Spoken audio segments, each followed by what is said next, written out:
En la fiesta de inauguración del primer día de mi hijo al mando de la empresa, ni siquiera había levantado mi copa para el brindis cuando él dijo: «Frío, ya no necesitas venir aquí, estás despedida. Seguridad te acompañará a la salida». Con calma, dejé mi gafete sobre la mesa y respondí: «Avísale al consejo que la verdadera dueña de esta empresa llega en 30 minutos». El cristal de mi copa reflejaba las luces del salón cuando escuché esas palabras. 200 personas mirándome. Ejecutivos con los que había negociado contratos durante años. Proveedores que conocían mi nombre desde antes que Sebastián naciera. Y ahí estaba yo, en medio del salón principal de Refacciones Industriales del Bajío, la empresa que levanté con mis propias manos cuando solo era una viuda de 35 años con un bebé y deudas que me ahogaban. Sebastián tenía puesta esa corbata italiana que Valeria le había comprado. Gris perla, combinada con un traje que costaba más que el primer carro que me compré después de 10 años de trabajo. Estaba parado junto a ella, mi nuera, con su vestido color vino, y esa sonrisa que nunca llegaba a sus ojos. Una sonrisa que yo había confundido con elegancia durante 5 años de matrimonio. «Mamá», continuó mi hijo, y la palabra me sonó como vidrio rompiéndose. «Hemos decidido que es momento de que disfrutes tu retiro. Ya hiciste suficiente». Suficiente. Esa palabra flotó en el aire como humo. Suficiente fueron las noches sin dormir cuando las cuentas no cerraban. Suficiente fueron los 20 años levantándome a las 5 de la mañana para abrir el taller antes que cualquier empleado. Suficiente fue rechazar 3 propuestas de matrimonio porque ningún hombre iba a decidir sobre lo que construí para mi hijo. Los murmullos comenzaron. Alguien tosió incómodo. El director financiero, Gustavo Rentería, desviaba la mirada hacia su plato. Él sabía. Todos sabían que algo no estaba bien, pero nadie iba a contradecir al nuevo director general en su primera noche. Valeria se acercó a Sebastián y le susurró algo al oído. Vi cómo mi hijo asentía, mecánico, como si ella manejara los hilos y él solo fuera la marioneta bien vestida. Recordé cuando tenía 8 años y me abrazaba llorando porque los niños de la escuela se burlaban de sus zapatos remendados. Le prometí que nunca le faltaría nada, y cumplí. Quizás ese fue mi error. «Seguridad», llamó Sebastián, haciendo un gesto con la mano.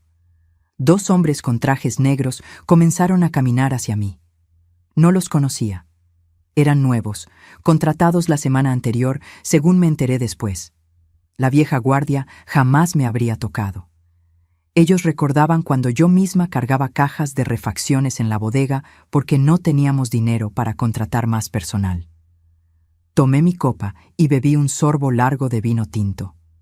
200 pesos la botella, según decía la etiqueta. Ridículo para una empresa que el año pasado facturó 45 millones de pesos. Pero claro, Valeria prefería ahorrar en vino y gastar en decoración francesa para su nueva oficina. Dejé la copa sobre la mesa con cuidado. Nada de drama, nada de gritos. Eso era lo que esperaban, ¿verdad? Que hiciera un escándalo. Que me pusiera histérica como las viejas, que seguramente Valeria mencionaba en sus conversaciones privadas con las esposas de los otros ejecutivos. Me quité el gafete del cuello. Amelia Torres de Mora, fundadora. Ese pedazo de plástico con mi fotografía de 3 años atrás. Aún se me veía el cabello más oscuro, menos canas, menos arrugas alrededor de los ojos. Me lo quité despacio y lo coloqué junto a mi plato intacto de salmón con alcaparras. «Sebastián», dije, y mi voz salió firme, sin temblor. «Avísale al consejo directivo que la verdadera dueña de esta empresa llegará en 30 minutos». Se hizo un silencio tan denso que pude escuchar el zumbido del aire acondicionado. Valeria dejó de sonreír. Sebastián frunció el ceño, confundido. «¿De qué hablas?», preguntó mi hijo. «En 30 minutos lo sabrás». Tomé mi bolso de piel, ese que me regalé cuando cumplimos el primer millón en ventas. Mientras tanto, disfruten su fiesta.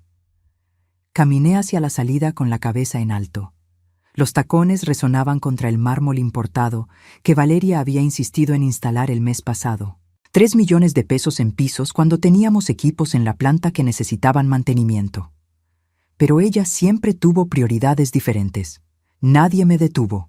Los guardias de seguridad se quedaron inmóviles, sin saber qué hacer.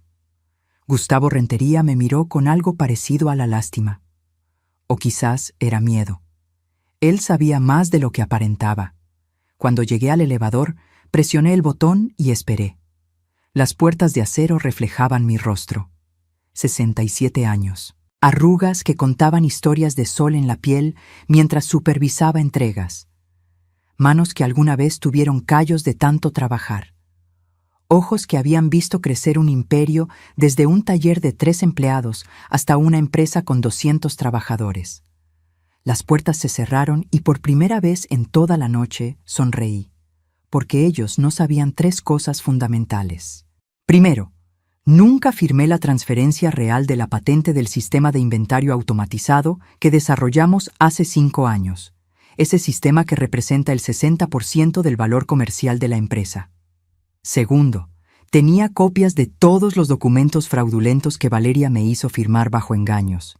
Y tercero, afuera del edificio me esperaba la licenciada Fernanda Aguirre, la abogada corporativa más temida de Guadalajara, con 2 carpetas llenas de evidencia y una orden judicial que iba a cambiar todo. El elevador descendía piso por piso y con cada nivel que bajaba sentía cómo recuperaba algo que había perdido en esos últimos 3 años. Dignidad, fuerza, claridad. 30 minutos. Eso era todo lo que necesitaba para demostrarles quién realmente construyó ese imperio. Y cuando las puertas del elevador se abrieron en la planta baja, el aire fresco de la noche me golpeó la cara como una promesa de justicia. Si quieres saber cómo una madre traicionada recuperó lo que era suyo por derecho, suscríbete al canal, porque esta historia apenas comienza. 30 años atrás, yo no era la mujer que acababan de humillar en ese salón de luces brillantes y pisos de mármol. Era Amelia Torres, una viuda de 35 años, con un bebé de 8 meses que no dejaba de llorar, y un taller mecánico heredado que se caía a pedazos. Cuando Roberto murió en ese accidente en la carretera a Morelia, llevando refacciones a un cliente que nunca pagó, me dejó 3 cosas: un hijo, un taller con deudas de 180,000 pesos y un reloj de bolsillo de plata con una inscripción que leía: tiempo de sembrar, tiempo de cosechar. Ese reloj era lo único de valor que teníamos, pero jamás lo vendí. Lo guardaba en mi bolso como un recordatorio de que todo tiene su momento. El taller estaba en la colonia Ferrocarril, en un edificio de ladrillo que olía a aceite quemado y metal oxidado. 3 empleados, don Jacinto, que tenía 60 años y manos que temblaban por la artritis; Mario, un muchacho de 22 que sabía más de motores que cualquier ingeniero; y Refugio, que llevaba las cuentas en un cuaderno de pasta dura porque no teníamos dinero para una computadora. Los acreedores llamaban cada 2 días. El banco amenazaba con quedarse con el terreno. Los proveedores ya no nos fiaban ni un tornillo. Y yo tenía un bebé que alimentar con leche de fórmula que costaba 200 pesos la lata. Las madrugadas empezaban a las 4. Preparaba tamales de rajas con queso en la cocina de la casa que rentaba, una vivienda de 2 cuartos en la misma colonia. Para las 5:30 ya estaba en la esquina de la avenida Lázaro Cárdenas vendiendo a los trabajadores que iban a la fábrica textil. 150 pesos diarios, a veces 200, si tenía suerte. A las 8 dejaba a Sebastián con mi vecina, la señora Pacheco, que me cobraba 300 pesos a la semana. Dinero que salía directamente de los tamales, porque el taller apenas generaba para pagar los sueldos. Llegaba al negocio con olor a masa en las manos y grasa en el delantal. Don Jacinto nunca me miraba con lástima. Solo me preguntaba: ¿qué hacemos hoy, patrona? Y yo revisaba las pocas órdenes de trabajo que teníamos, intentando estirar cada peso como si fuera chicle. Los primeros 6 meses fueron pura supervivencia. Aprendí a negociar con los acreedores. Denme 3 meses más y les pago con intereses. La mayoría aceptaba porque sabían que si nos cerraban, no recuperarían nada. Aprendí a buscar refacciones usadas en los deshuesaderos de la ciudad. Aprendí a sonreír aunque tuviera ganas de llorar. El punto de quiebre llegó una tarde de julio. Un hombre llegó en una camioneta Ford, con el motor haciendo un ruido que sonaba a muerte inminente. Era dueño de una flotilla de transporte de carga. Necesitaba el trabajo urgente. «Si me lo tienen listo en 2 días, les pago el doble», dijo. Don Jacinto me miró. Mario me miró. Refugio cerró su cuaderno y también me miró. Todos sabíamos que era imposible. No teníamos las refacciones, no teníamos el tiempo, pero sí teníamos la necesidad. «Lo tendrá en 2 días», respondí. Trabajamos 48 horas casi sin parar. Yo llamé a cada proveedor que conocía hasta encontrar las piezas. Empeñé mi anillo de bodas para pagar por adelantado. Mario durmió 3 horas en el piso del taller. Don Jacinto se inyectó medicamento para el dolor en las articulaciones y siguió trabajando. Y yo, entre llamada y llamada, amamantaba a Sebastián en la oficina, que era más un closet con escritorio. Entregamos a tiempo. El hombre pagó 12,000 pesos. Cash. Billetes arrugados que conté 3 veces porque no podía creer que fueran reales. «Si siempre trabajan así», dijo antes de irse, «les mando toda mi flotilla». Cumplió. En 3 meses teníamos 5 camionetas más en reparación. En 6 meses contratamos a 2 mecánicos más. En 1 año habíamos pagado la mitad de las deudas y Sebastián ya caminaba entre las herramientas como si el taller fuera su parque de juegos. Pero el verdadero cambio llegó cuando vi la oportunidad que nadie más vio. Los talleres solo reparaban. Yo decidí que también íbamos a vender refacciones. Empecé pequeño, con un catálogo prestado y un teléfono que sonaba cada vez más. Compraba al mayoreo en la Ciudad de México y revendía en Guadalajara con un margen del 30%. En 5 años, el taller se había convertido en Refacciones Industriales del Bajío. Ya no solo reparábamos, distribuíamos piezas a 50 talleres en 3 estados. Teníamos 20 empleados, una bodega, 2 camionetas de reparto y una oficina donde Sebastián hacía la tarea mientras yo cerraba contratos. Nunca dejé de hacer tamales.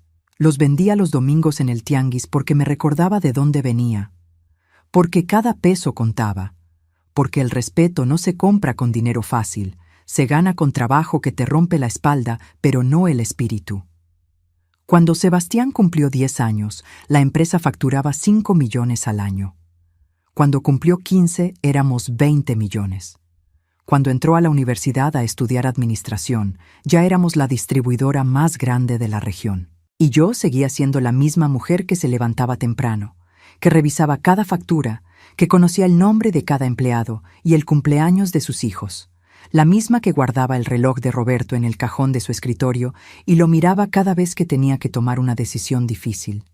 Tiempo de sembrar, tiempo de cosechar. Sembré 30 años de mi vida en esa empresa. 30 años de madrugadas, de sacrificios, de renuncias. Rechacé a Armando, el ingeniero que me invitó a cenar durante 2 años hasta que se cansó. Rechacé a Miguel, que tenía una ferretería próspera y me ofreció sociedad y matrimonio. Rechacé cualquier cosa que me distrajera de mi único objetivo: darle a mi hijo un futuro que yo nunca tuve. Y ahora, 30 años después, ese mismo hijo me había despedido como si fuera una empleada cualquiera, como si mi nombre no estuviera en cada ladrillo de ese edificio, como si mi sangre no estuviera mezclada con el cemento de esos cimientos. Pero ellos no sabían algo fundamental. Yo no había construido un imperio para que alguien me lo quitara. Lo había construido porque sabía exactamente cuánto costaba cada tornillo, cada decisión, cada lágrima derramada en silencio. Y ahora había llegado el tiempo de cosechar. Valeria llegó a nuestras vidas un martes de octubre, hace 5 años. Sebastián la conoció en un congreso de administración empresarial en Monterrey. Cuando me la presentó 2 semanas después, traía puesto un saco color camel y aretes de perla que probablemente costaban más que mi primer carro. «Mamá, ella es Valeria Sandoval.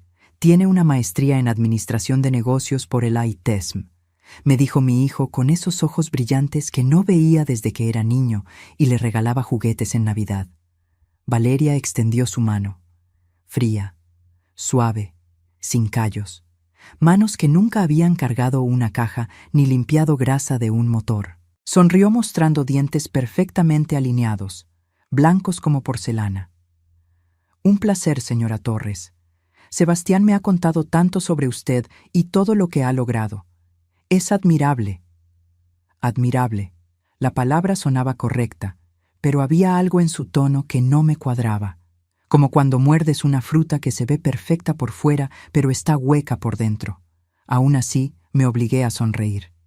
Mi hijo estaba enamorado, y yo solo quería su felicidad. Los primeros meses fueron como un cortejo. Valeria venía a cenar a casa cada viernes. Traía postres caros de pastelerías francesas. Hablaba de estrategias de mercado y expansión corporativa con palabras que sonaban importantes. Sebastián la miraba como si fuera la respuesta a todas las preguntas que nunca había hecho. «Mamá, Valeria dice que deberíamos modernizar el sistema de inventario», me comentó una noche mientras lavábamos los platos. «Que podríamos triplicar la eficiencia». «¿Y qué sabe ella de nuestro inventario?», pregunté, más brusca de lo que pretendía. «Tiene experiencia, mamá. Trabajó en una consultoría de procesos empresariales». Experiencia. Esa palabra otra vez. Como si mis 30 años levantando la empresa desde cero no fueran experiencia suficiente. Se casaron en abril del año siguiente. Una boda en el jardín del Hotel Quinta Real que costó 300,000 pesos. Valeria insistió en cada detalle. Flores importadas, un violinista español, un menú de 5 tiempos. Yo pagué todo sin chistar porque era la felicidad de mi hijo, aunque el dinero pudo haber servido para renovar la maquinaria de la planta. La luna de miel fue en Europa. 3 semanas. Cuando regresaron, Valeria ya no usaba su apellido. Era Valeria de Mora, como si al casarse con mi hijo también se hubiera casado con la empresa. Los cambios empezaron despacio, sutiles, como veneno que gotea. «Sebastián, deberíamos profesionalizar la estructura organizacional», decía Valeria durante las cenas familiares que ahora se hacían en su casa, un departamento en una zona residencial que yo les ayudé a comprar. «Las empresas familiares necesitan evolucionar para sobrevivir». «Mi mamá ha hecho que sobrevivamos durante 3 décadas», respondía Sebastián, aunque cada vez con menos convicción. «Claro, y por eso mismo merece descansar. Ya dio todo lo que tenía que dar». Descansar. Otra palabra bonita para decir que estorbaba. 3 meses después de la boda, Valeria sugirió que necesitábamos consultores externos para evaluar nuestros procesos. Pagamos 250,000 pesos a una firma que básicamente nos dijo lo que yo ya sabía. Funcionábamos bien, pero podíamos automatizar ciertas áreas. ¿Ves, mamá? Valeria tenía razón, me dijo Sebastián cuando presentaron el informe. 6 meses después, Valeria convenció a Sebastián de que ella debía tener una oficina en la empresa. «Para apoyarte, amor, yo puedo encargarse de la parte administrativa mientras tú te enfocas en las ventas». Le di mi visto bueno, porque pensé que entre más ayuda tuviera mi hijo, mejor. No vi la trampa. No vi que estaba dejando entrar al caballo de Troya. Valeria rediseñó todo. Cambió los muebles de la recepción. Contrató una nueva asistente, una muchacha de 25 años llamada Denise, que solo respondía órdenes de ella. Implementó reuniones semanales de estrategia corporativa, donde yo empecé a sentirme como una reliquia del pasado. «Señora Torres, entiendo su punto, pero los modelos modernos de gestión sugieren…», comenzaba Valeria cada vez que yo opinaba algo. Y Sebastián asentía. Siempre asentía. El golpe real llegó cuando me pidieron que firmara unos documentos. Valeria los trajo una tarde con su sonrisa perfecta y una explicación que sonaba razonable. «Son solo ajustes para la estructura fiscal, suegra. El contador dice que así pagaremos menos impuestos. Es rutinario». Rutinario. Firmé 10 páginas sin leer la letra pequeña porque confiaba en mi hijo. Porque jamás imaginé que la mujer que dormía junto a él estaba tejiendo una red para atraparme. Un año después, mi oficina fue remodelada sin que me lo consultaran. Cuando llegué un lunes, encontré que la habían reducido a la mitad. Mis archivos, los que contenían 30 años de historia, habían sido digitalizados y enviados a almacenamiento externo. «Es más eficiente, mamá», explicó Sebastián. Valeria coordinó todo el proceso. Por supuesto que lo hizo. Mi asistente, Refugio, la misma que había estado conmigo desde los días del taller, fue despedida 2 meses después. «Necesitamos personal más joven, más adaptado a las nuevas tecnologías», dijo Valeria durante una reunión del consejo donde yo ya casi ni participaba. «Refugio conoce esta empresa mejor que nadie», protesté. «Exactamente, conoce la empresa del pasado. Nosotros estamos construyendo la empresa del futuro». Sebastián no dijo nada, solo miraba a su esposa con esa admiración ciega que me partía el corazón. Las reuniones importantes comenzaron a programarse cuando yo, casualmente, tenía citas con proveedores fuera de la ciudad. Las decisiones se tomaban sin consultarme. Los reportes financieros llegaban a mi escritorio 3 días después de que ya se habían discutido con el consejo. Me estaban borrando. Lento, sistemático, como si pasaran un borrador sobre mi nombre hasta que solo quedara una mancha borrosa. Y lo peor no era Valeria. Lo peor era ver a mi hijo transformarse en alguien que no reconocía. El niño que lloraba en mis brazos cuando le dolía el estómago, ahora evitaba mi mirada en las juntas. El joven que me pedía consejo para cada decisión, ahora asentía a cada palabra de su esposa como si fuera evangelio. Una noche los vi en el estacionamiento de la empresa. No sabían que yo seguía en mi oficina. Valeria le acariciaba la mejilla a Sebastián mientras le decía algo al oído. Él sonreía, y en ese momento lo supe. Ya no era su madre quien tenía su oído. Era ella.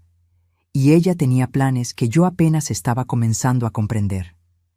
El día que caí en la trampa estaba lloviendo.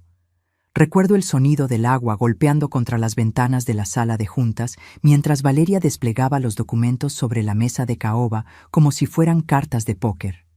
«Suegra, necesitamos hablar de algo importante», comenzó, acomodándose un mechón de cabello detrás de la oreja. Sebastián estaba a su lado, serio, con esa corbata azul marino que le regalé en su último cumpleaños. «¿Qué pasa?», pregunté, dejando mi taza de café sobre el posavasos. «Hemos estado consultando con asesores fiscales», intervino mi hijo. «Mamá, estamos pagando impuestos innecesarios, miles de pesos que podríamos ahorrar si reestructuramos la empresa». Valeria asintió, empujando una carpeta hacia mí. «Es un proceso estándar en empresas de nuestro tamaño. Básicamente, creamos un fideicomiso que protege el patrimonio y optimiza la carga tributaria».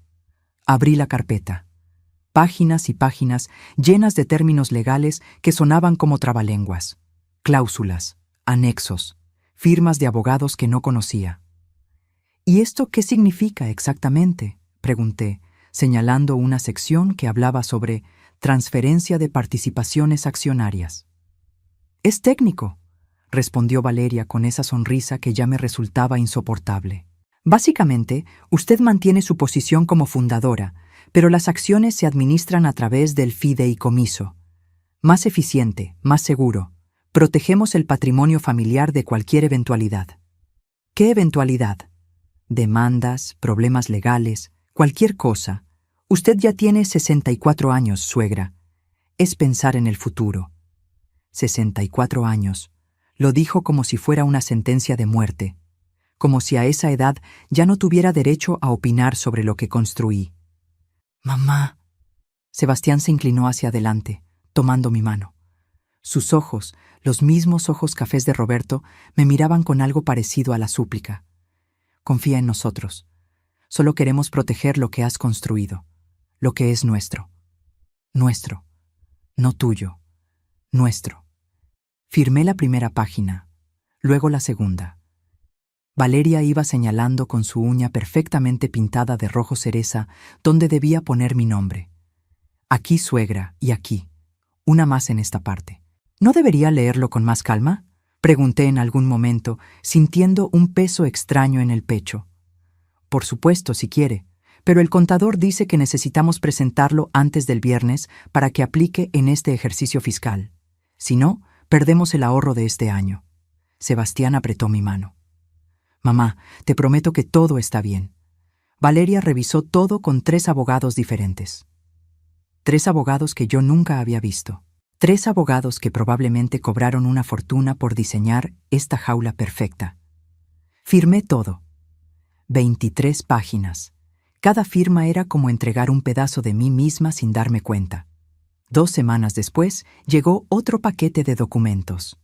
Poderes especiales para agilizar la toma de decisiones, explicó Valeria durante un desayuno en la oficina. Usted viaja mucho visitando proveedores. Necesitamos que Sebastián pueda firmar contratos sin esperar a que regrese. Tenía sentido, o al menos así me lo pareció. En los últimos meses había estado viajando más a León, a Querétaro, a la Ciudad de México, cerrando acuerdos con nuevos distribuidores. Cada vez que volvía, había alguna decisión que se había retrasado esperando mi firma. ¿Qué tipo de contratos?, pregunté. Operativos, compras, ventas, nada mayor. Las decisiones estratégicas siguen requiriendo su aprobación. Firmé los poderes, amplios, generosos, letales. El tercer golpe fue el más sutil. Llegó envuelto en preocupación y cariño falso. Suegra, hemos notado que últimamente está más cansada, dijo Valeria una tarde, sentadas en su oficina que ahora era 3 veces más grande que la mía. Es normal a su edad, por eso pensamos que sería bueno que tuviéramos acceso a sus cuentas bancarias. No para usarlas, solo para ayudarla a administrarlas. Yo administro perfectamente mis cuentas. Lo sabemos, pero imagine que le pasa algo, un accidente, una enfermedad. Sebastián es su único hijo. Debería tener acceso para poder ayudarla si lo necesita. La palabra clave era sí, pero Valeria la usaba como si fuera cuando. No es necesario. Mamá, intervino Sebastián, que había aparecido en la puerta como por arte de magia. Solo queremos cuidarte. Eres lo más importante que tengo. Me negué. Esa vez me negué. Fue la única línea que no crucé, y probablemente fue lo que me salvó después. Pero el daño ya estaba hecho. 3 años de firmas. 3 años de confía en nosotros. 3 años de veneno gota a gota. No fue hasta mucho después que entendí lo que había pasado. El fideicomiso no solo optimizaba impuestos. Había transferido el 85% de mis acciones a un vehículo legal donde Sebastián era el administrador único. Yo mantenía solo el 15% directo a mi nombre. Los poderes especiales no eran solo para contratos operativos. Le daban a mi hijo autoridad para tomar cualquier decisión corporativa sin mi consentimiento. Y la reestructura administrativa había colocado a Valeria como directora de finanzas, con control total sobre los presupuestos, las inversiones y los gastos. Me habían convertido en accionista minoritaria de mi propia empresa, en una empleada de lujo con el título de fundadora, que ya no significaba nada más que una placa dorada en la pared. Y yo había firmado mi propia condena. No por estúpida, no por descuidada, sino porque cometí el error más grande que puede cometer una madre: confiar ciegamente en su hijo. Durante esos 3 años, mientras firmaba documentos y cedía poder, Valeria tejía su red. Cambiaba empleados leales por gente nueva que solo le respondía a ella. Modificaba políticas, creaba estructuras donde yo ya no era necesaria.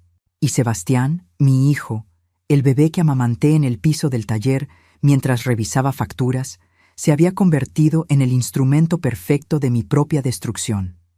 Porque Valeria sabía algo que yo tardé años en entender. No necesitas destruir a alguien con violencia. Solo necesitas hacer que firme su propia rendición con una pluma y una sonrisa. La primera señal real de que ya no era bienvenida en mi propia empresa llegó un lunes de marzo. Entré a mi oficina y encontré a 2 trabajadores moviendo mis archiveros. ¿Qué hacen?, pregunté, dejando mi bolso sobre el escritorio. Órdenes de la directora Valeria, señora, respondió el más joven sin mirarme a los ojos. Vamos a remodelar este espacio. ¿Remodelar? Nadie me dijo nada. No sabemos los detalles, señora.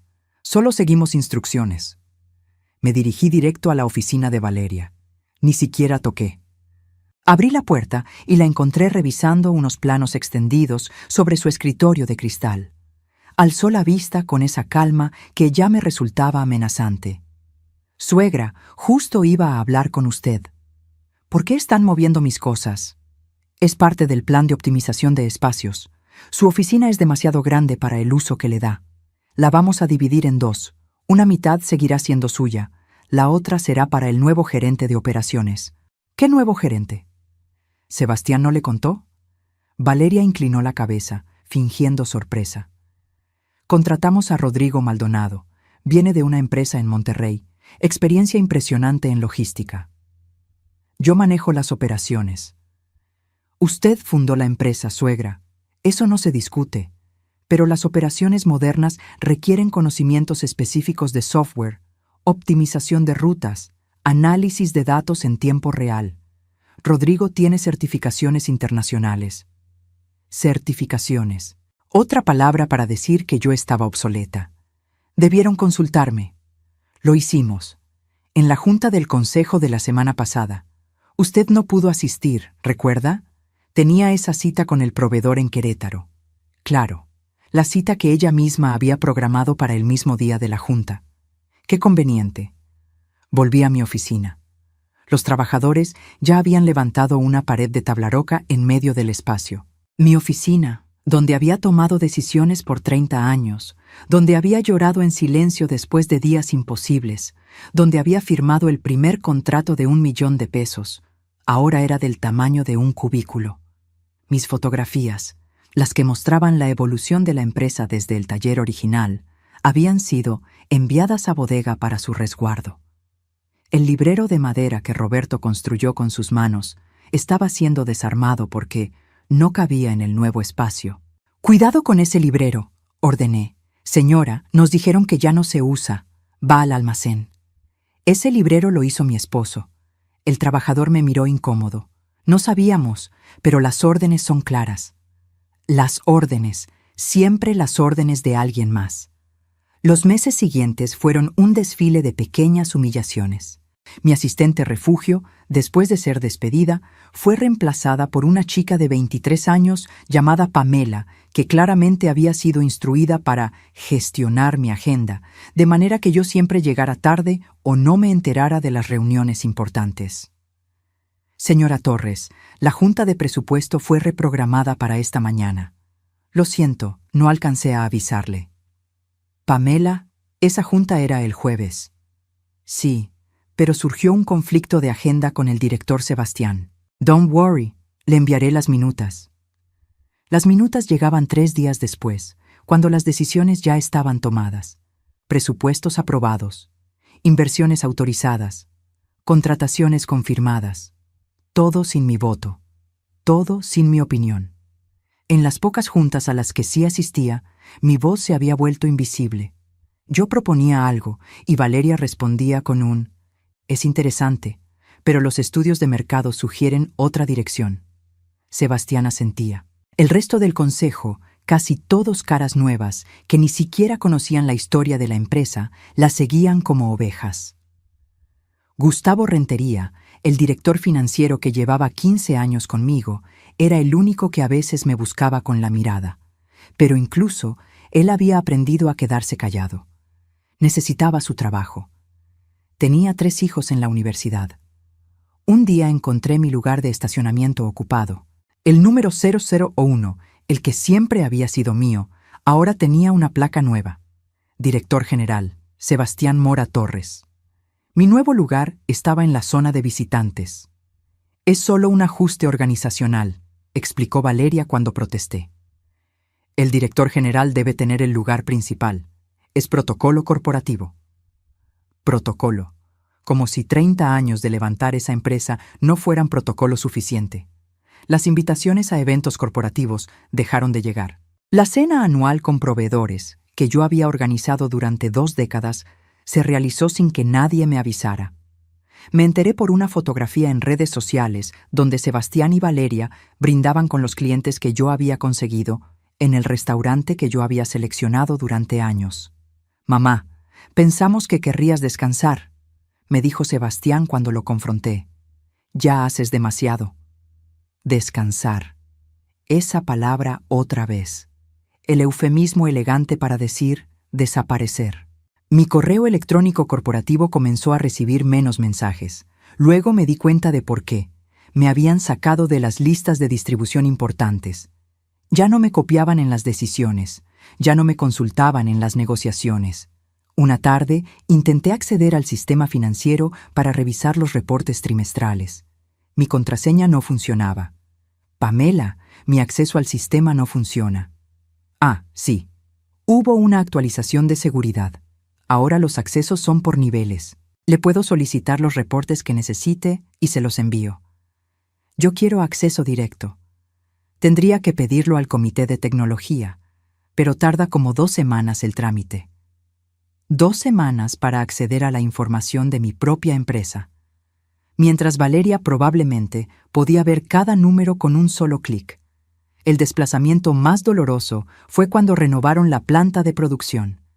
Inauguraron una nueva área de almacenamiento automatizado con un evento para toda la empresa.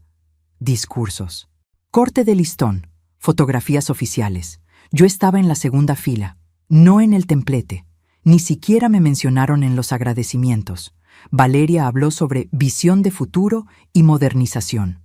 Sebastián agradeció al equipo de trabajo, pero nadie dijo el nombre de Amelia Torres, como si los cimientos de ese edificio no estuvieran construidos con mi sudor, como si las máquinas no se hubieran comprado con ganancias que yo generé vendiendo tamales a las 5 de la mañana. Después del evento, me encontré sola en el estacionamiento. Llovía ligeramente. Vi a través de las ventanas del salón a todos celebrando. Sebastián reía con los nuevos ejecutivos. Valeria posaba para fotografías. Y yo estaba afuera, bajo la lluvia, sintiéndome como una extraña en el lugar que construí con mis manos. Saqué del bolso el reloj de Roberto. Las 8 de la noche. Tiempo de sembrar, tiempo de cosechar. Leí la inscripción una vez más. Había sembrado 30 años de mi vida, pero alguien más estaba cosechando los frutos. Y en ese momento, bajo la lluvia, tomé una decisión. No iba a llorar más, no iba a aceptar más humillaciones. Si me querían fuera, iban a tener que sacarme con la verdad por delante, porque yo no era una empleada que se podía despedir con una carta. Yo era la dueña, y era hora de recordarles quién construyó ese imperio que ahora querían robarme. El descubrimiento llegó por accidente. Como todas las verdades que cambian una vida, no la estaba buscando. Simplemente apareció frente a mí como una bofetada. Era un jueves por la tarde.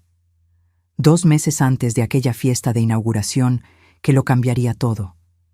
Pamela había salido temprano, algo sobre una cita médica que yo no tenía por qué cuestionar. Necesitaba imprimir un contrato que un proveedor me había enviado por correo.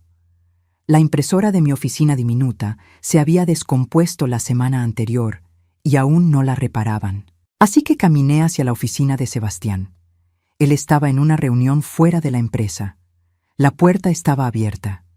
Me senté frente a su computadora. Todavía tenía su sesión abierta.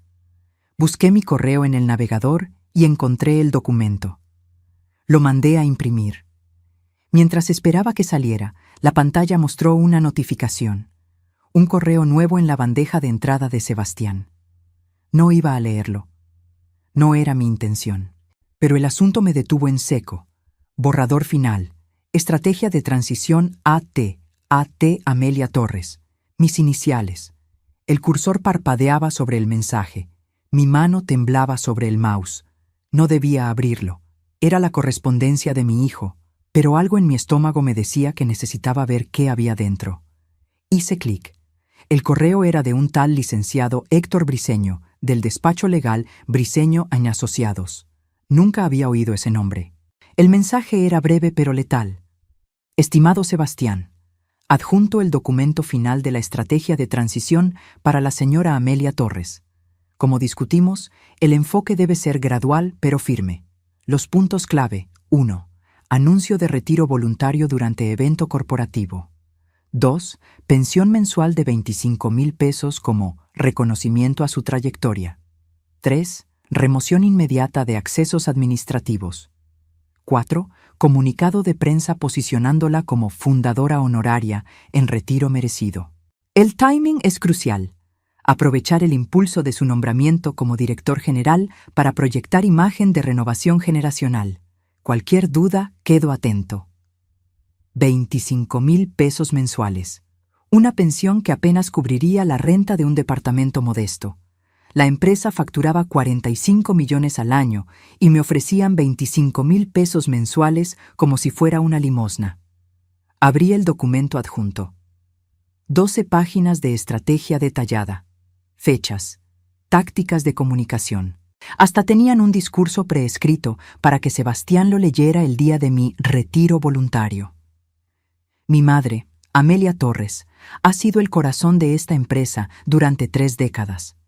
Hoy, con profundo amor y agradecimiento, respetamos su decisión de dar un paso al costado para disfrutar el descanso que merece. Descanso. Retiro voluntario. Palabras bonitas para ocultar un despojo. Pero lo que realmente me destrozó fue la última sección del documento. Una nota interna, probablemente escrita por Valeria, que decía: justificación estratégica. AT representa el modelo de gestión antiguo. Su resistencia al cambio y apego emocional a procesos obsoletos dificulta la modernización necesaria. Si bien su contribución histórica es innegable, su presencia actual es un lastre para el crecimiento.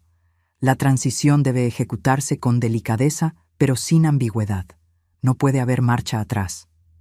Lastre. Me llamaron lastre. Yo, que levanté esa empresa desde un taller con 3 empleados. Yo, que vendí tamales durante años para pagar las deudas que Roberto dejó.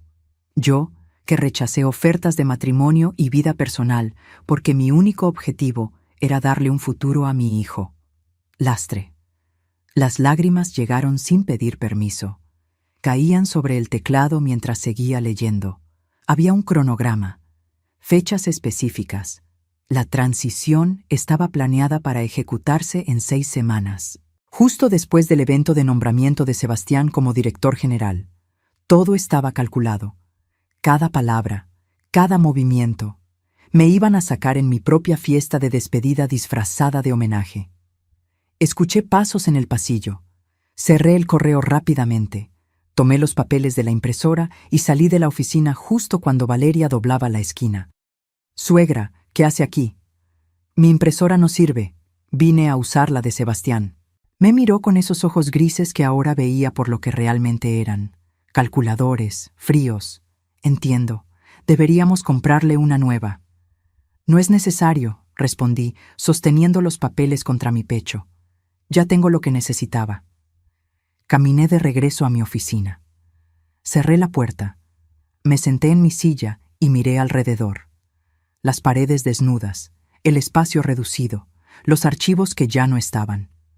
Todo había sido parte del plan. Cada humillación, cada desplazamiento, cada puerta que se cerraba en mi cara.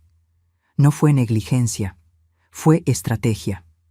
Saqué el reloj de Roberto del cajón, las 5 de la tarde. En la oficina de al lado escuchaba las risas del nuevo gerente de operaciones hablando por teléfono.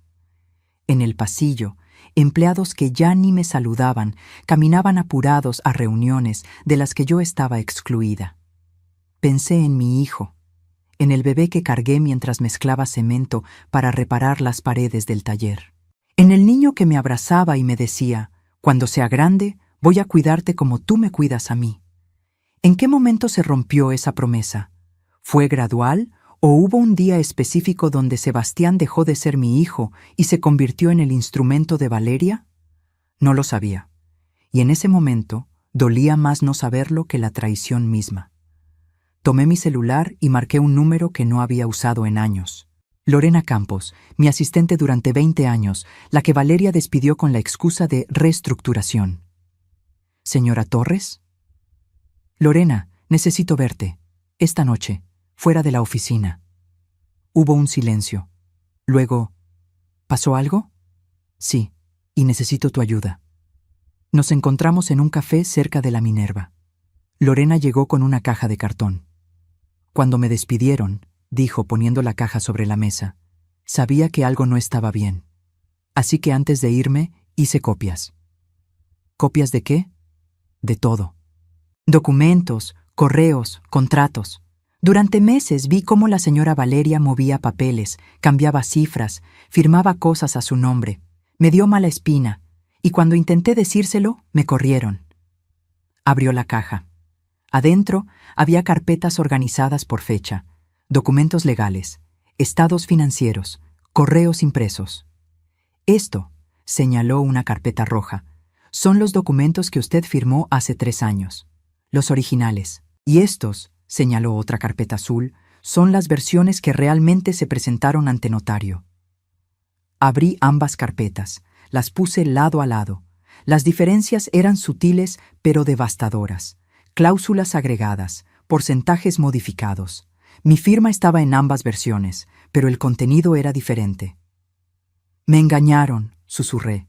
La estafaron, corrigió Lorena. Y tengo más. Transferencias a cuentas offshore. Facturas infladas a proveedores fantasma. La señora Valeria no solo la está sacando de la empresa, la está vaciando. Sentí como algo dentro de mí se quebraba. Pero no era mi espíritu. Era el último vestigio de la mujer ingenua que había confiado en su familia. Necesito un abogado, dije. Conozco a alguien, el licenciado Ernesto Salazar. Trabajó con su esposo hace años. Se jubiló, pero creo que para usted haría una excepción. Esa noche no dormí. Leí cada documento que Lorena me había dado, cada correo, cada contrato. La evidencia era aplastante. No solo me habían mentido, me habían robado sistemáticamente durante 3 años, y yo había firmado sin cuestionar, porque confiaba, porque era mi hijo, pero ya no más. A las 6 de la mañana, marqué el número que Lorena me había dado. Licenciado Salazar, soy Amelia Torres, viuda de Roberto Mora, necesito recuperar mi empresa. El licenciado Ernesto Salazar vivía en una casa modesta en la colonia Chapalita. Cuando abrió la puerta, reconocí inmediatamente esos ojos penetrantes que recordaba de las pocas veces que visitó el taller cuando Roberto estaba vivo. Ahora tenía el cabello completamente blanco y usaba bastón, pero su mirada seguía siendo la de un hombre que no se dejaba engañar fácilmente. Amelia, dijo, y había afecto genuino en su voz. Pasa, te estaba esperando. Su estudio olía a libros viejos y café recién hecho. Las paredes estaban cubiertas de títulos de derecho corporativo y fotografías de casos ganados. Me señaló un sillón de piel gastada frente a su escritorio. Lorena me contó un poco por teléfono. Comenzó, sirviéndome café en una taza de cerámica. Pero quiero escucharlo de ti. Todo, le conté. Desde la llegada de Valeria hasta el correo que descubrí. No omití nada. Ni siquiera las partes donde yo había sido ingenua, donde había firmado sin leer, donde había confiado cuando debí cuestionar. Ernesto escuchaba en silencio, tomando notas en una libreta amarilla. Cuando terminé, se recostó en su silla y suspiró profundo. Roberto estaría furioso, dijo finalmente. No contigo, con ellos. Fui una tonta. Fuiste una madre. Eso no es lo mismo. Se inclinó hacia adelante. Amelia, lo que te hicieron tiene nombre. Fraude por engaño. Las firmas obtenidas mediante información falsa son nulas. Y si Lorena tiene los documentos originales y las versiones alteradas, tenemos caso. ¿Puedo recuperar el control? Podemos intentarlo. Pero necesito que entiendas algo. Esto no será rápido ni limpio. Es tu hijo, tu familia. Una vez que abramos este frente, no hay marcha atrás. Ya no hay marcha atrás, respondí, sosteniendo mi taza con manos que ya no temblaban. Ellos decidieron eso cuando me llamaron lastre. Ernesto asintió. Entonces empecemos. Primero necesito ver todos los documentos, cada papel que firmaste en los últimos 5 años. Pasamos las siguientes 2 semanas reconstruyendo el caso. Lorena trajo sus copias. Yo solicité duplicados a través de canales que Valeria no controlaba. Ernesto contactó a peritos especializados en documentos legales. Los resultados fueron devastadores. No solo habían alterado los contratos del fideicomiso, también habían falsificado minutas de juntas donde supuestamente yo había votado a favor de decisiones que nunca vi. Habían creado una telaraña de mentiras documentadas. Pero hay un problema, dijo Ernesto una tarde, señalando un documento específico. Aunque las firmas fueron obtenidas con engaño, técnicamente tú las hiciste. Un juez podría argumentar negligencia de tu parte por no leer antes de firmar. Entonces perdí. No dije eso. Dije que necesitamos algo más, algo que no puedan refutar, algo que demuestre que sin ti, esa empresa no vale nada. Esa noche, en mi casa, busqué entre las cajas viejas que guardaba en el cuarto de servicio, papeles antiguos del taller original, contratos de los primeros años, y ahí, en una carpeta manila desteñida, encontré lo que necesitaba. La patente. Hace 5 años, cuando automatizamos el sistema de inventario, yo había trabajado con un ingeniero en sistemas para desarrollar un software propietario. Un programa que integraba compras, ventas, logística y proyecciones en tiempo real. Era la columna vertebral de toda la operación de la empresa. Recordé el día que fuimos a registrar la patente ante el Instituto Mexicano de la Propiedad Industrial. Valeria había sugerido que se pusiera a nombre de la empresa. Es más profesional, había dicho. Pero yo, por alguna razón que en ese momento no entendí del todo, había insistido en registrarla a mi nombre personal. Es mi última creación, le dije a Sebastián cuando él cuestionó mi decisión. Déjame tener esto. Él había cedido. Valeria había fruncido el ceño, pero no insistió. Probablemente porque pensaban que era un capricho de vieja que no importaba. Pero importaba. Importaba más de lo que ellos imaginaban. A la mañana siguiente, llegué al despacho de Ernesto con la carpeta manila. «Mira esto», dije, extendiendo los documentos sobre su escritorio. Ernesto leyó en silencio. Sus ojos se abrieron cada vez más. Luego sonrió. Era una sonrisa de tiburón que huele sangre en el agua. «Amelia, ¿me estás diciendo que el sistema que hace funcionar toda la empresa está patentado a tu nombre?» «Sí». ¿Y ellos no tienen acceso legal a usarlo sin tu autorización? Técnicamente, podrían seguir usándolo, pero yo puedo revocar la licencia en cualquier momento, o cobrar regalías retroactivas por uso no autorizado. Ernesto se recostó en su silla y soltó una carcajada. Amelia Torres, acabas de darme el as de espadas. Sin ese sistema, la empresa tendría que volver a métodos manuales. Les tomaría meses reconstruir la operación. Perderían millones. ¿Entonces tengo poder de negociación? Tienes más que eso. Tienes una bomba nuclear. Pero Ernesto no era el único que necesitaba convencer.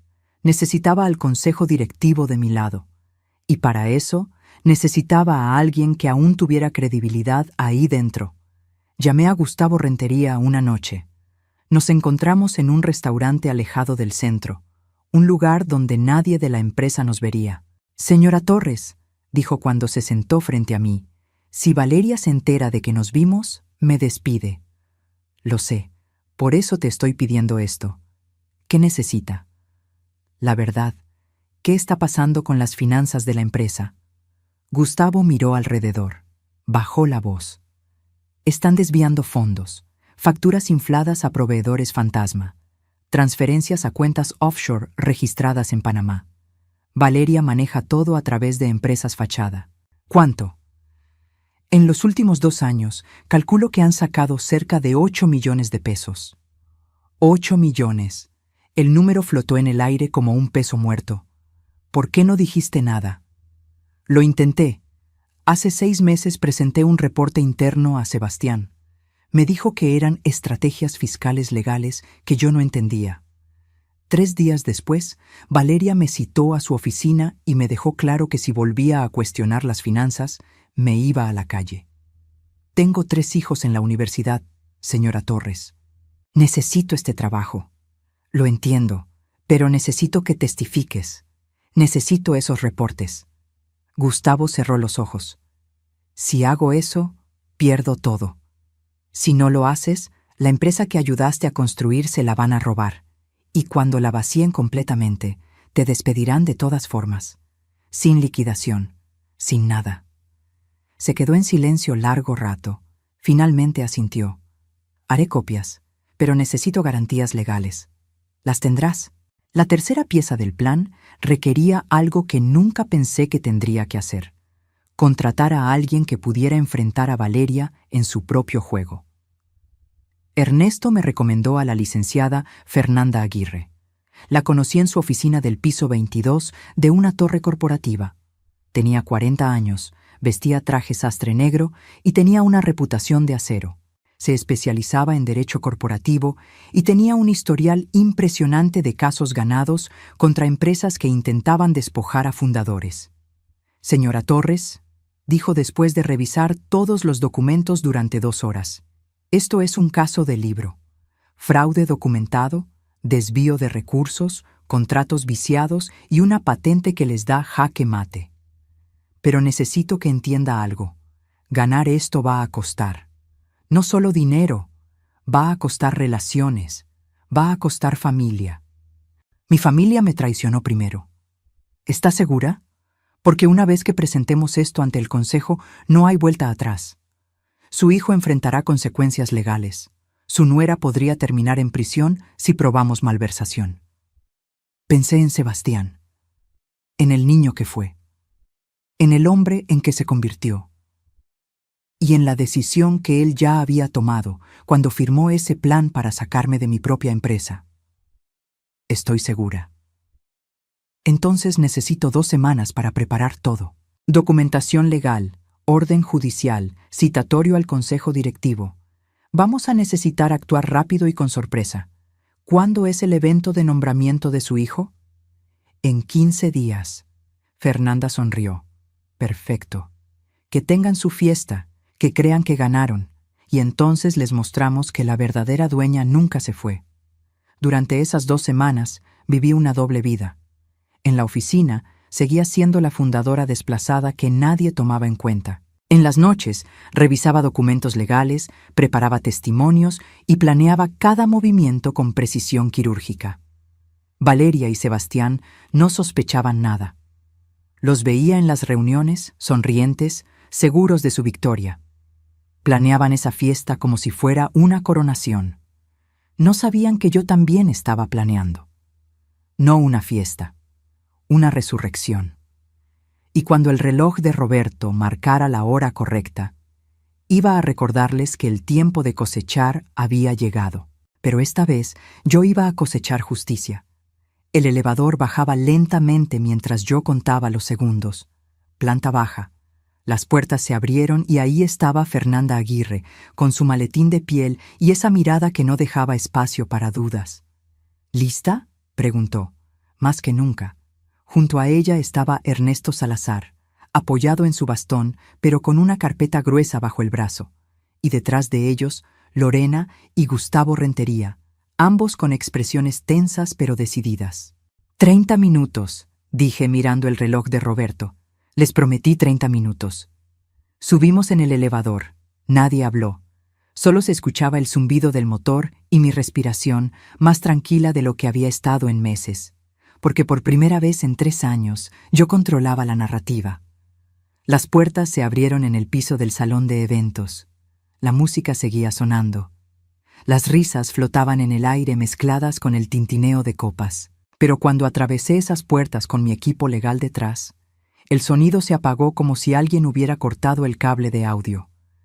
200 pares de ojos se clavaron en mí. Pero esta vez no caminaba sola. Esta vez traía la verdad.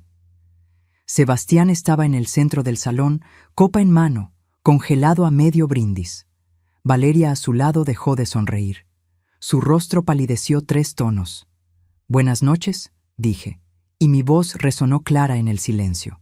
«Lamento interrumpir la celebración, pero hay algunos asuntos legales que requieren atención inmediata». Fernanda Aguirre se adelantó.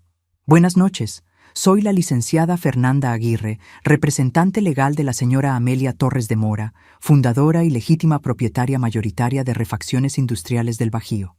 Traigo un citatorio para el Consejo Directivo. Es obligatorio. Es ahora.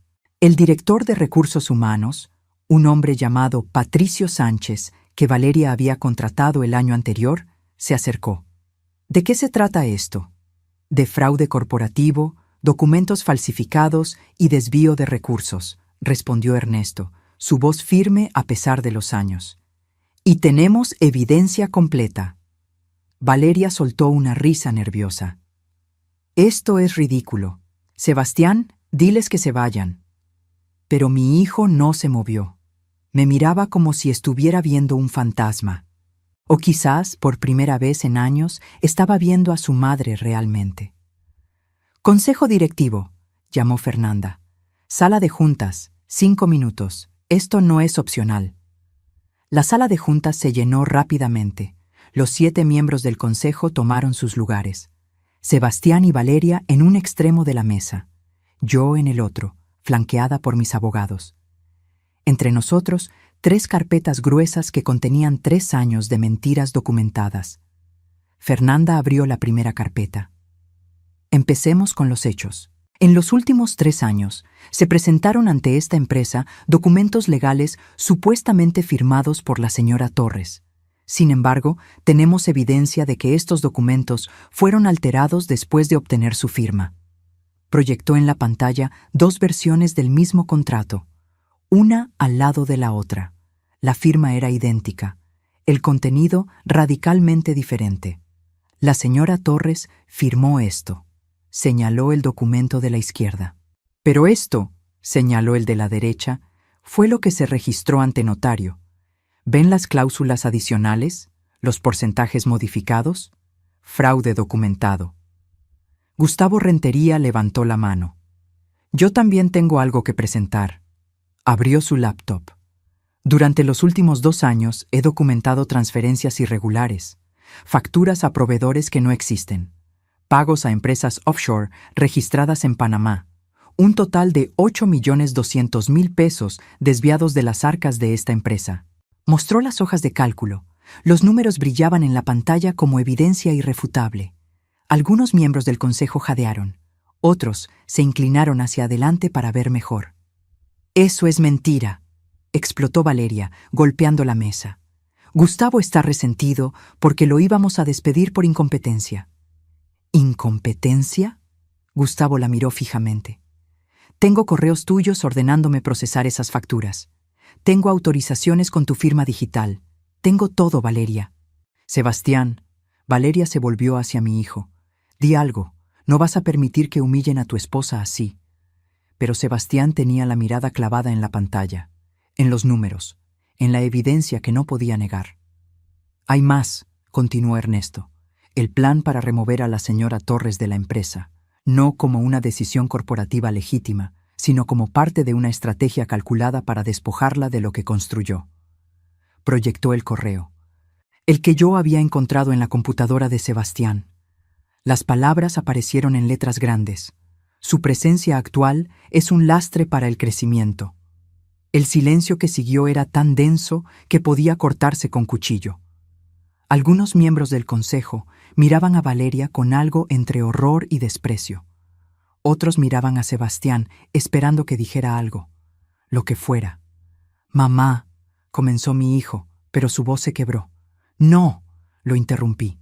«No me llames así, no ahora, no después de planear sacarme de mi propia empresa con una pensión de 25.000 pesos mensuales». «Yo no...» Fue idea de Valeria. «Ah, entonces solo seguías órdenes». Mi voz salió más dura de lo que pretendía. ¿Sabes qué más seguía órdenes? El guardia de seguridad que me iba a sacar del edificio hace 30 minutos. Valeria se puso de pie. «Suficiente, esto es un circo. No tienen autoridad para acusarnos de nada». «¿No?» Fernanda sonrió.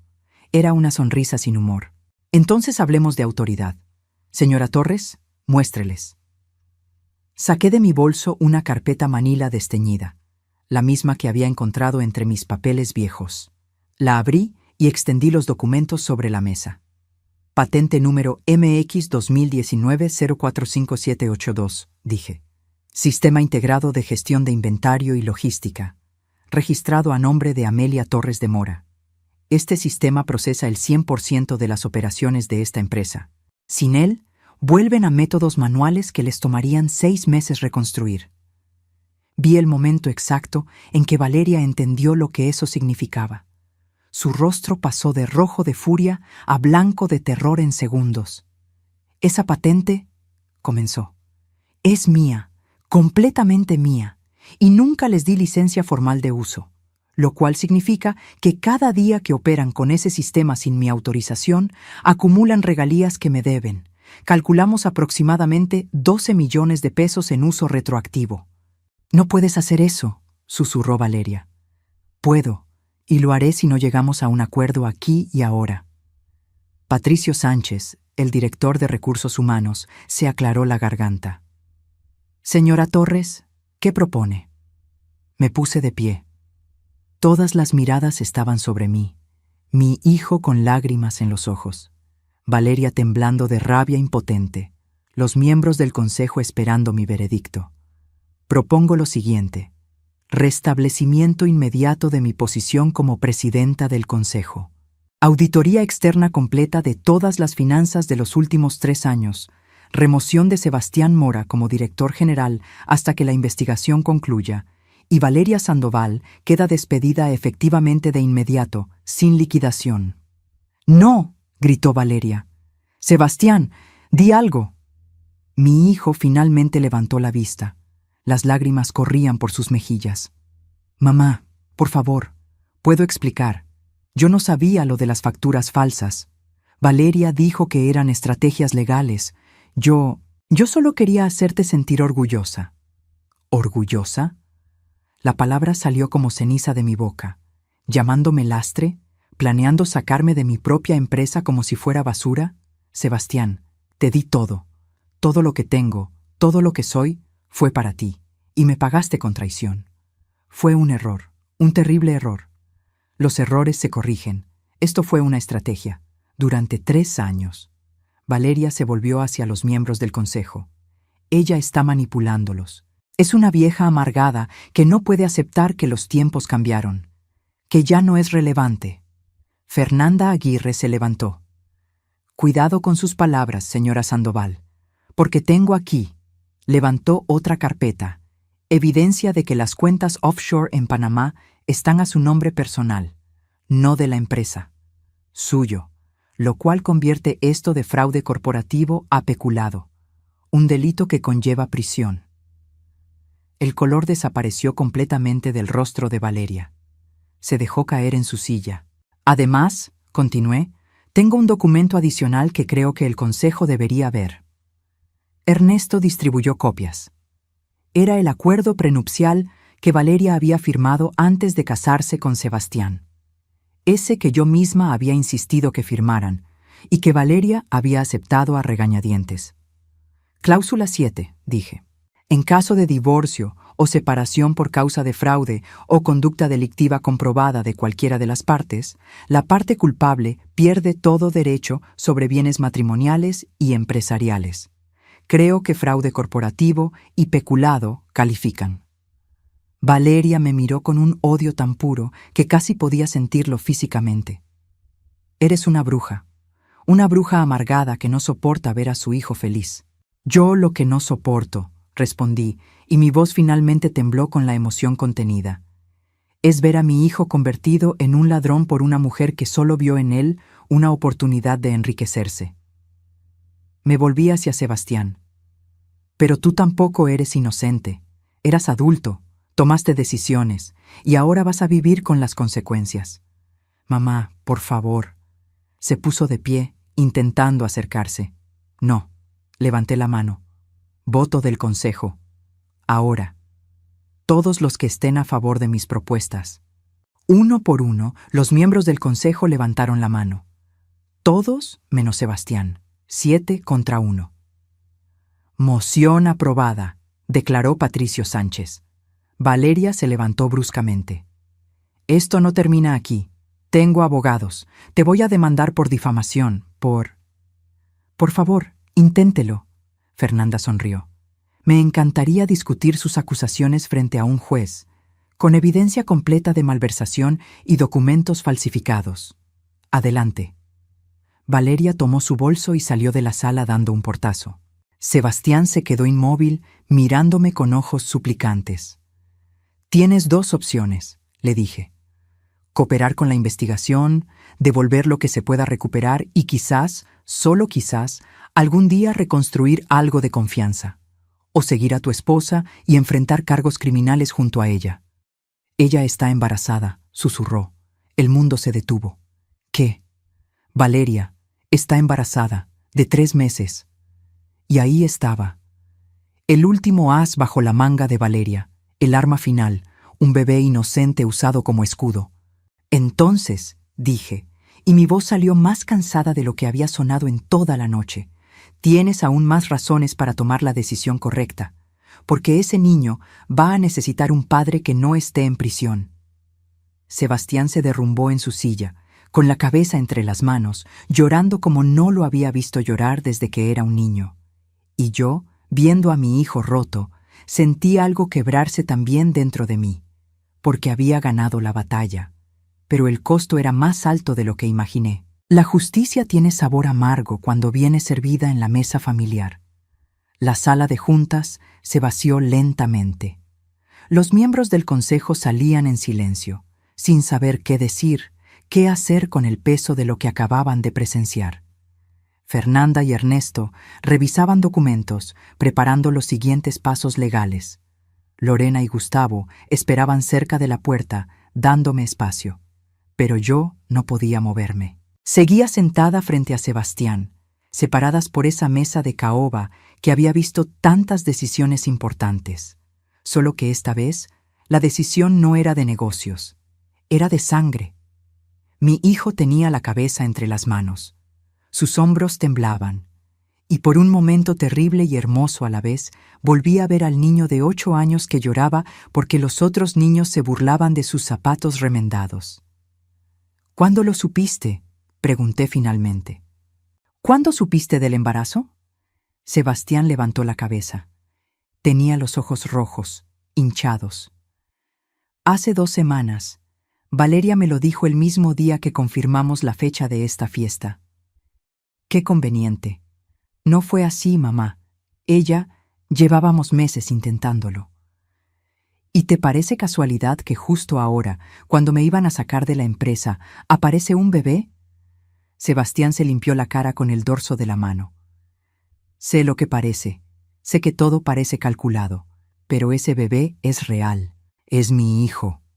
Tu hijo». Repetí las palabras, sintiendo su peso. «¿Y qué hay de mí, Sebastián? Yo también soy tu madre. ¿Eso ya no cuenta?». «Siempre vas a ser mi madre». «¿Ah, sí? Porque hace media hora me ibas a sacar de mi propia empresa con una pensión de hambre. No me suena muy filial». «Fue un error. Un terrible, imperdonable error».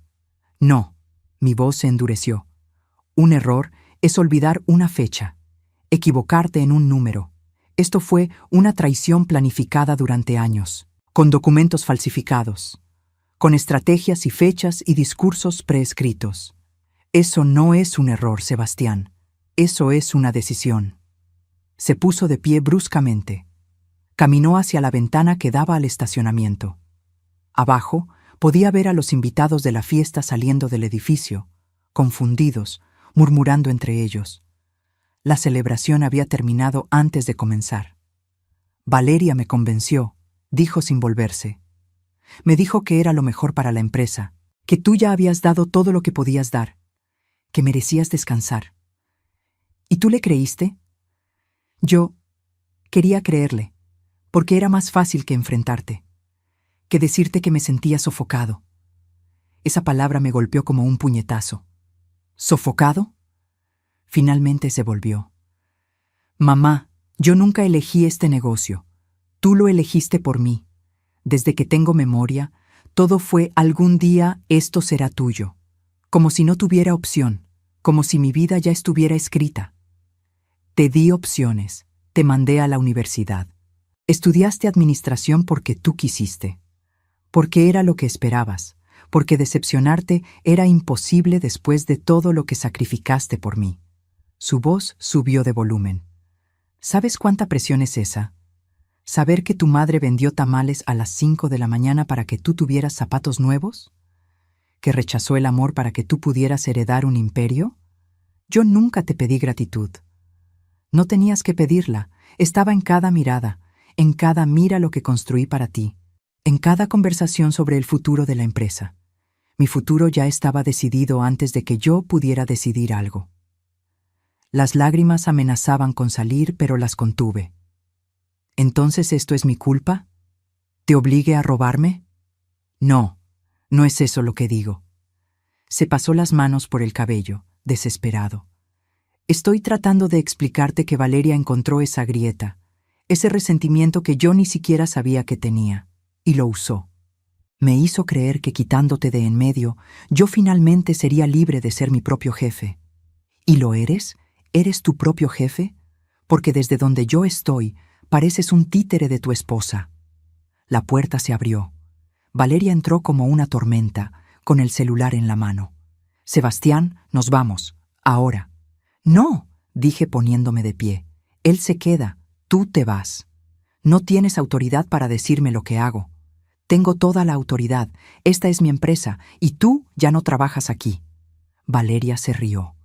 Una risa aguda, histérica. ¿Tu empresa? Amelia, por favor. Esta empresa es tan mía como tuya.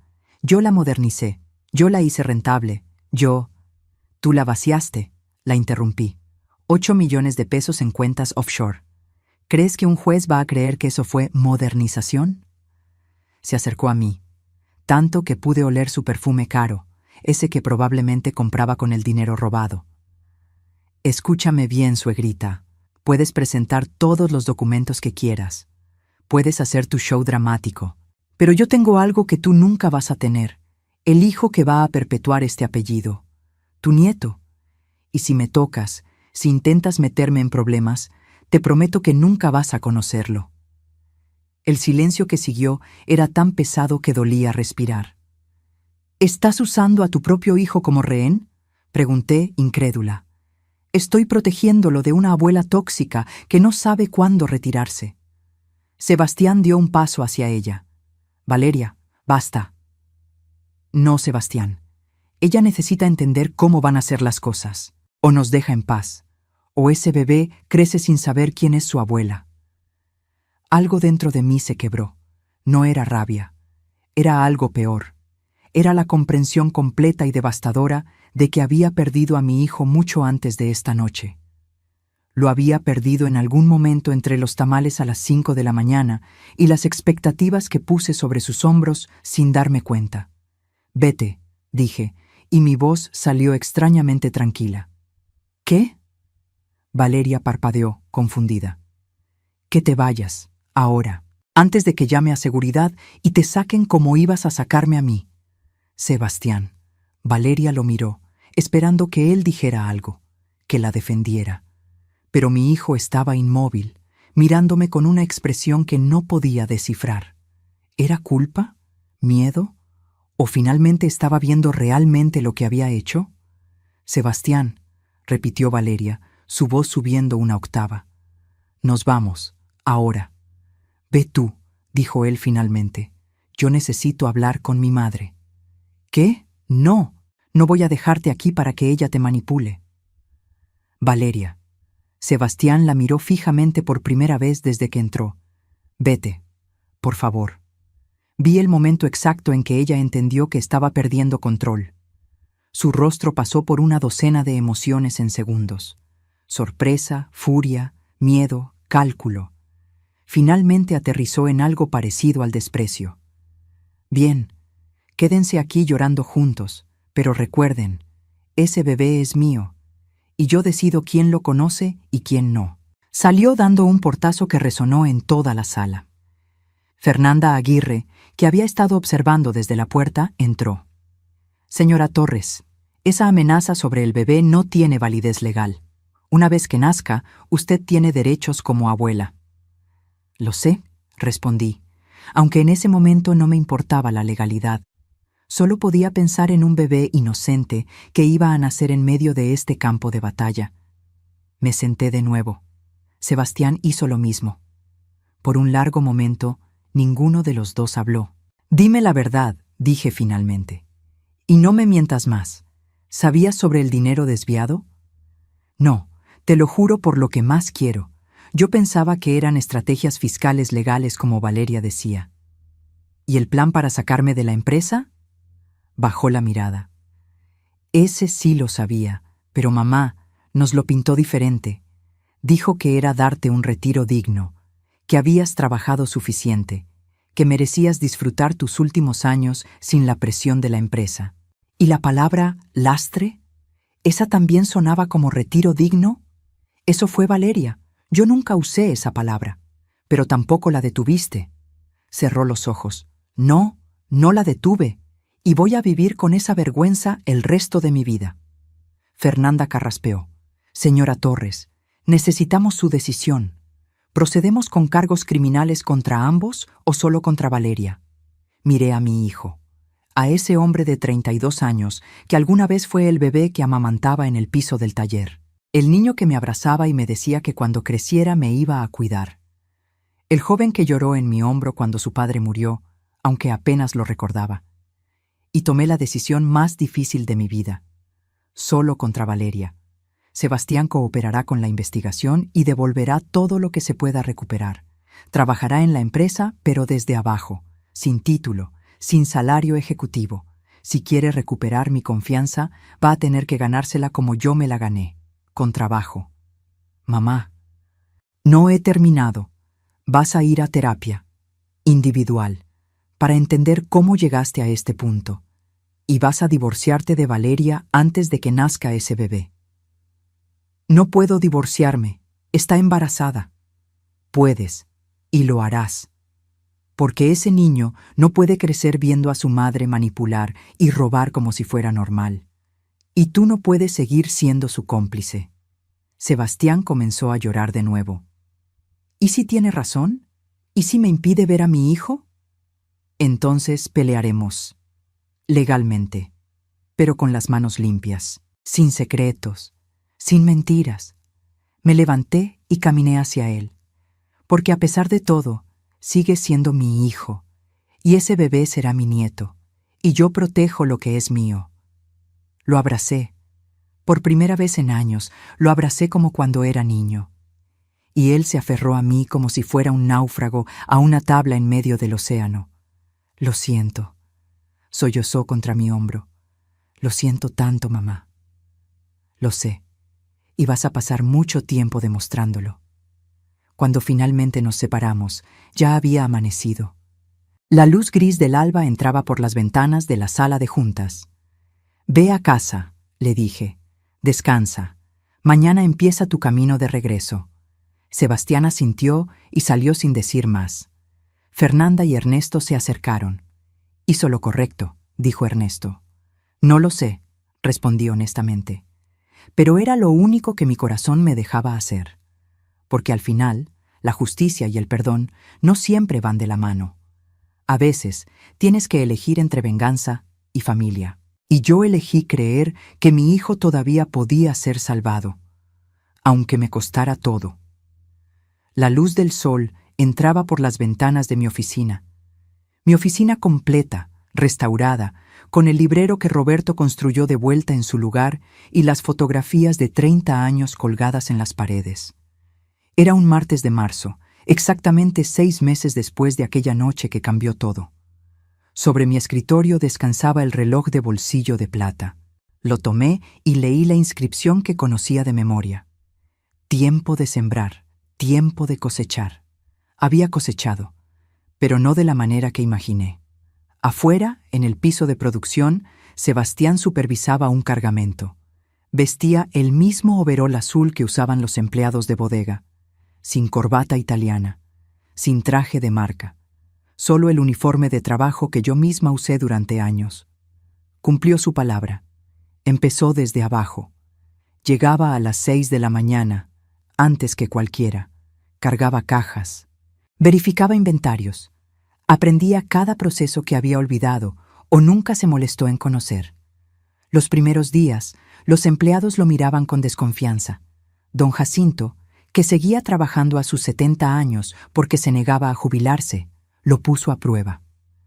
Muchacho, le dijo la primera semana, esa caja va al anaquel 3, cárgala tú. Y Sebastián la cargó, sin protestar, sin recordarles que alguna vez fue director general. La auditoría externa había concluido hacía 3 meses. El daño era peor de lo que pensábamos. Valeria no solo había desviado 8 millones, eran 11.300.000 pesos distribuidos en cuentas offshore, facturas falsas y consultorias que nunca existieron. Fernanda Aguirre presentó cargos criminales. Valeria huyó a Monterrey con su familia. Intentó esconderse detrás del embarazo, jugando la carta de víctima en redes sociales.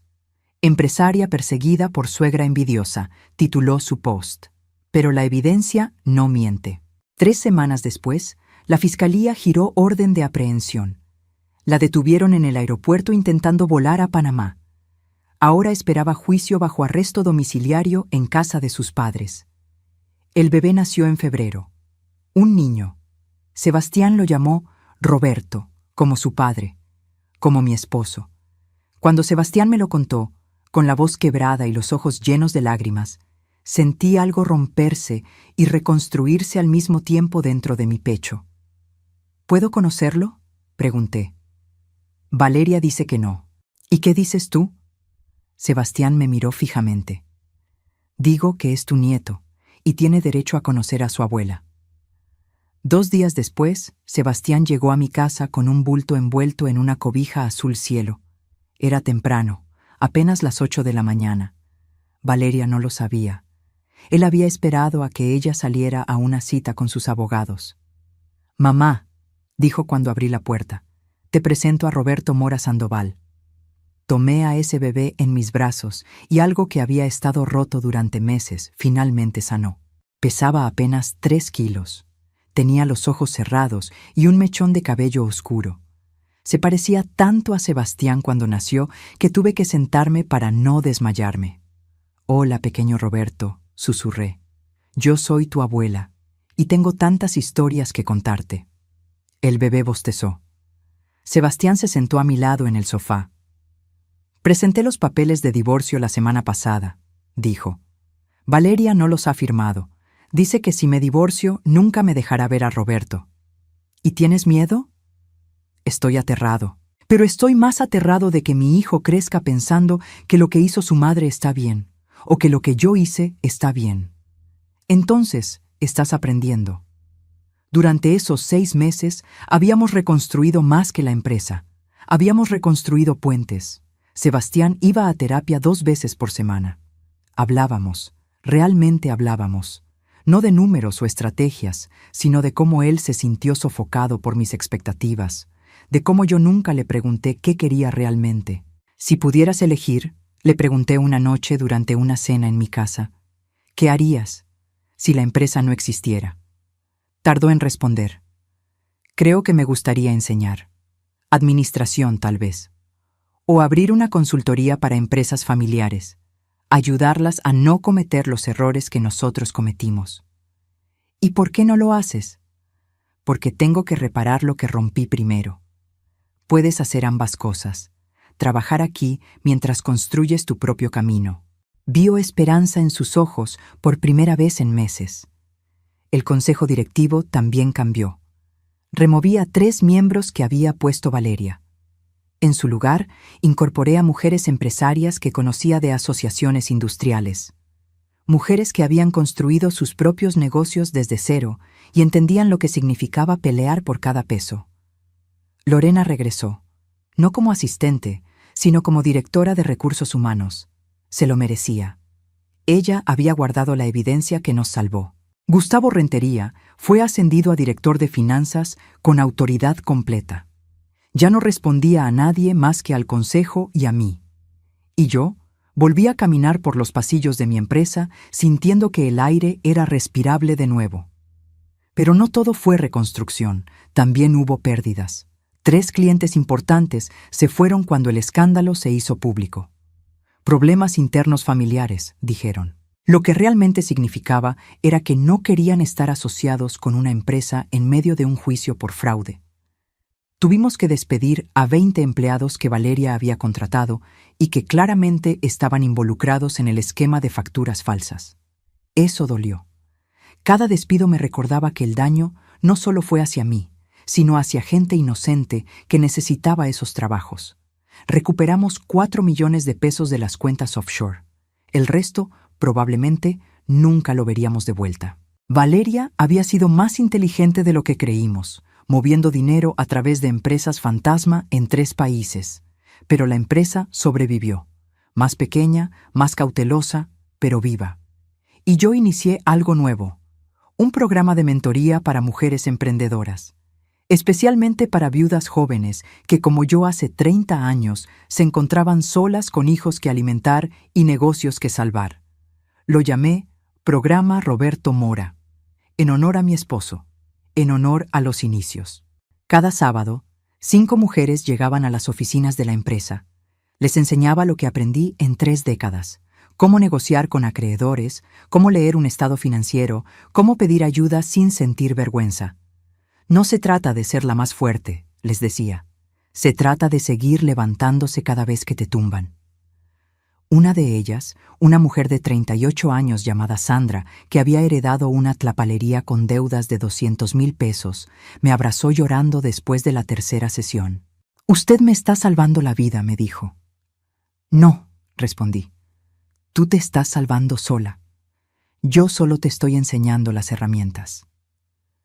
El juicio de Valeria estaba programado para dentro de 2 meses. Fernanda me había advertido que sería mediático, que intentarían retratarme como la suegra cruel que persigue a una madre joven. «Que lo intenten», dije. «La verdad tiene documentos adjuntos». Una tarde, Sebastián llegó a mi oficina. Traía una carpeta en las manos y una expresión seria. «Mamá, necesito enseñarte algo». Abrió la carpeta. Eran los estatutos de una fundación. Fundación Roberto Mora para Empresas Familiares. ¿Qué es esto? Mi proyecto. Quiero crear una fundación que ayude a empresas familiares a profesionalizarse sin perder su esencia. Mediación en conflictos, asesoría legal preventiva, talleres sobre sucesión, todo lo que nosotros no tuvimos. Leí los documentos. Estaban bien pensados, estructurados, honestos. ¿Y cómo lo vas a financiar? Con mi parte de la herencia, cuando llegue el momento. No quiero un salario ejecutivo de la empresa. Quiero construir algo propio, algo que ayude a otras familias a no destruirse como casi nos destruimos nosotros. Lo miré, realmente lo miré, y vi a un hombre diferente del que había estado parado en aquel salón de fiesta hace 6 meses, más delgado, con ojeras, pero con algo en los ojos que no había visto en años. Propósito genuino. «Hazlo», dije, «y cuenta con mi apoyo». «¿En serio?» «En serio, pero bajo una condición». «¿Cuál?» «Que le enseñes a tu hijo lo que aprendiste, que cuando sea grande le cuentes esta historia completa, los errores, las consecuencias, todo». Sebastián asintió. «Te lo prometo». Esa noche, sola en mi casa, saqué una caja vieja del closet. Dentro estaban las fotografías de los primeros años del taller. Roberto con las manos llenas de grasa, sonriendo junto a un motor recién reparado. Yo con Sebastián bebé en brazos, parada frente al letrero que decía Taller Mecánico Mora. Habíamos recorrido un camino tan largo, tan doloroso, pero también tan necesario. Tomé el reloj de Roberto. Las 10 de la noche. Tiempo de sembrar, tiempo de cosechar. Leí en voz alta. Ya cosechamos, mi amor. Y dolió, pero estamos vivos, todavía estamos de pie. Puse el reloj de vuelta en su caja. Mañana sería otro día, otro martes de trabajo, de reuniones, de decisiones. Pero también sería un día de enseñar a 5 mujeres emprendedoras cómo leer un balance general. Un día de ver a Sebastián cargar cajas con humildad recuperada. Un día de saber que mi nieto estaba creciendo y que algún día, cuando fuera lo suficientemente grande, le contaría la historia de cómo su abuela construyó un imperio desde un taller de 3 empleados. Le contaría sobre los tamales a las 5 de la mañana, sobre las noches sin dormir, sobre las decisiones difíciles y los errores que todos cometemos, pero también le contaría sobre el perdón, sobre cómo a veces amar significa soltar, y a veces significa aferrarse, y la sabiduría está en saber cuándo hacer qué. Miré por la ventana de mi sala. La ciudad brillaba con miles de luces. Cada una probablemente representaba una historia, un sueño, una lucha.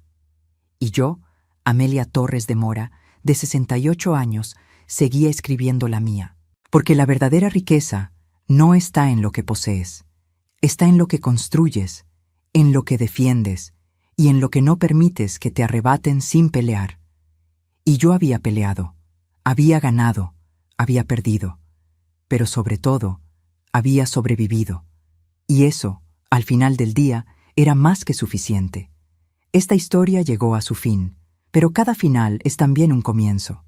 Si esta confesión tocó tu corazón, si sentiste la injusticia, la rabia, el perdón y la esperanza junto a Amelia, déjame tu comentario. Cuéntame, ¿qué hubieras hecho tú en su lugar? ¿Alguna vez has tenido que elegir entre justicia y familia? Y dime, ¿desde dónde nos estás viendo? Escribe tu ciudad, tu país. Me encanta saber que estas historias viajan por el mundo, tocando corazones en cada rincón.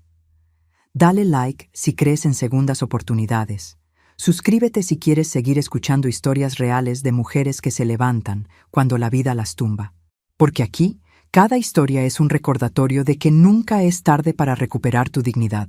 Nos vemos en la próxima historia. Hasta entonces, recuerda, el tiempo de sembrar siempre llega, pero el tiempo de cosechar, ese lo decides tú.